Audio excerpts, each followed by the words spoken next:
with Albert Nico and Doug Sunseri, call 504-260-1870 or toll free 866-889-0870. Now, back to Albert and Doug. All right, we're back. Doug Sunseri, Albert Nico, your weekend lawyers, all things legal. You can also call us at our law firm of Nico and Sunseri at 504-837-1304 if you've got any questions off air. Let's go to phone lines. Let's go to David. He's got a question regarding title insurance. Hey, David, you're in all things legal. Doug. What's up? What you got for us, man? How y'all doing? Great. What's going on? Good. Hey, we're looking at a property, and I just wanted you to describe what title insurance insures against. And I'll just leave it at that unless you need more information. Well, basically what title insurance is to make sure that you own the property and there's a correct chain of title. And that the title insurance says we're going to do our due diligence and review, but if somehow the title is determined not to be owned by you, we will insure your ownership in the property and take whatever action it is to effectuate ownership. And so a lot of times you'll have title insurance maybe issue regarding that the title was inherited by some heirs. And in connection with the inheritance, there might have been a renunciation, and the renunciation wasn't done by grandchildren or something. Some of the heirs, any of these, Or so what the title insurance basically does is it says what you're buying is what you're buying and you own it. So a title search, this is insuring against a faulty title search that we're also going to be charged for. Yes. Pretty much. Because it's a pretty accurate system, but it's not 100% foolproof. Yeah, and keep in mind that the mortgage companies require this. They want to protect their investment and their investors. What if it's a cash sale? Well, a cash sale, you don't have to buy it. You can roll the dice, but it's a title attorney will tell you it's a small price to pay. Now, if the little old lady that's lived there for 90 years still lives there, and there are not a lot of sales or transactions or anything having to do with the property. That's a little better risk than. It's a one owner type deal, and the building's new, one owner, but the property's like 300 years old. You know what I'm talking about? Oh, sure. Downtown. Sure. I'm not worried about the building. If you're spending some money for it, it's probably not a bad idea to get title insurance. And sometimes the lawyers make errors. I mean, we find errors a lot of times in the transfer documents. Sure. And in the succession documents. Sometimes they'll put, you were transferring 50% of the property instead of 80% of the property, or it's divided or it's undivided. We find things every once in a while in the chain of title saying this is not correct. Sometimes they leave out an error. Sometimes you'll have an heir pop up 10 years later saying, look, I heard my family sold a piece of property and I wasn't listed as an heir on that particular property and I didn't agree to it. And the only reason I even call you guys is we met it was no question at first. Then we met a real estate attorney at White Linen Night. It was early in the night, so maybe she didn't have too much white linen, but she said, because we're probably going to keep this property 2 or 3 years, said you're not keeping it for the rest of your life, you probably don't need it. And that's what just prompted me. It's like, holy smoke, come on, I've been buying insurance all my life. Well, you're buying the property, and if somebody comes up during your ownership and says, hey, look, I'm one of the owners and I don't agree to the sale, then you're going to have issues in title insurance. Right.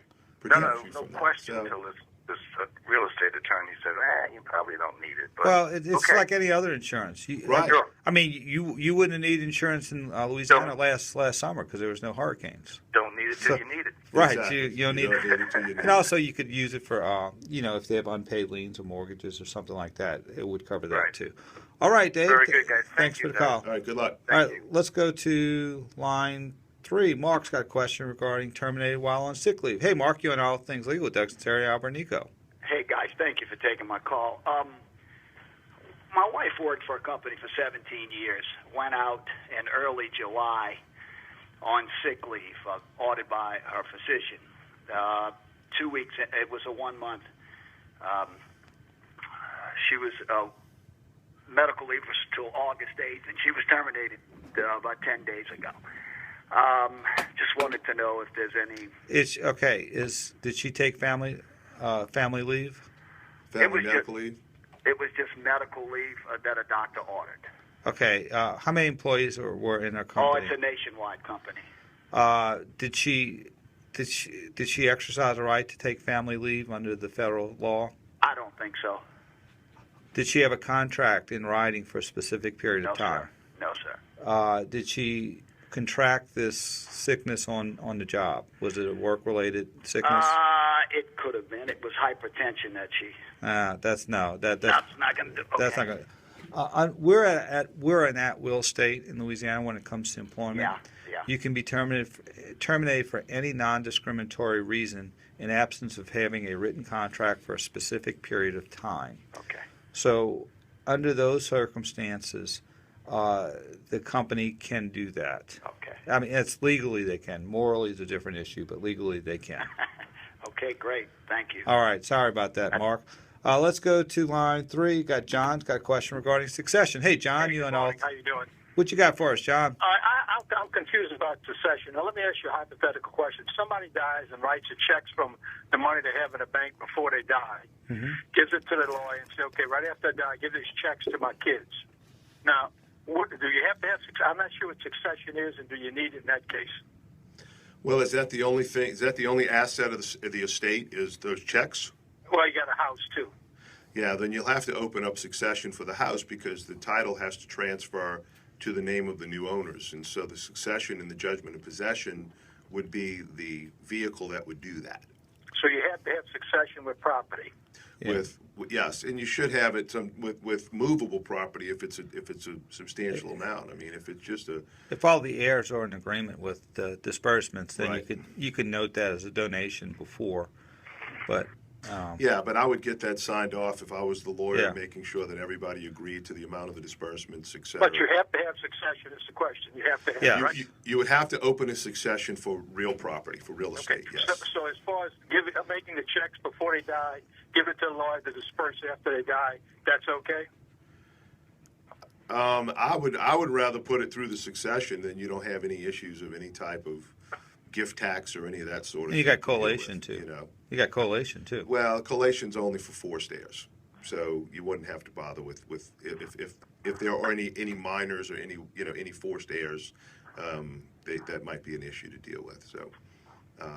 So you don't think it's a good idea just to prepay the checks and give it to the lawyer to disperse after the death?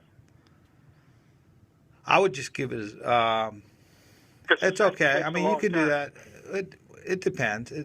I mean, successions don't take that long. It's not a real complicated process, especially if all that is some cash in a house. You could probably get it done relatively inexpensively, but you're still going to have to do it anyway with the house. So you might as well put the cash through the house.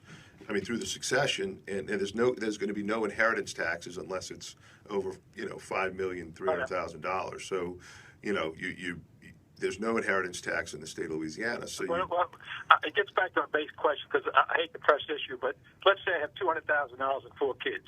So I write out $550,000 per child Right. to disperse immediately upon my death. Is there a problem with that?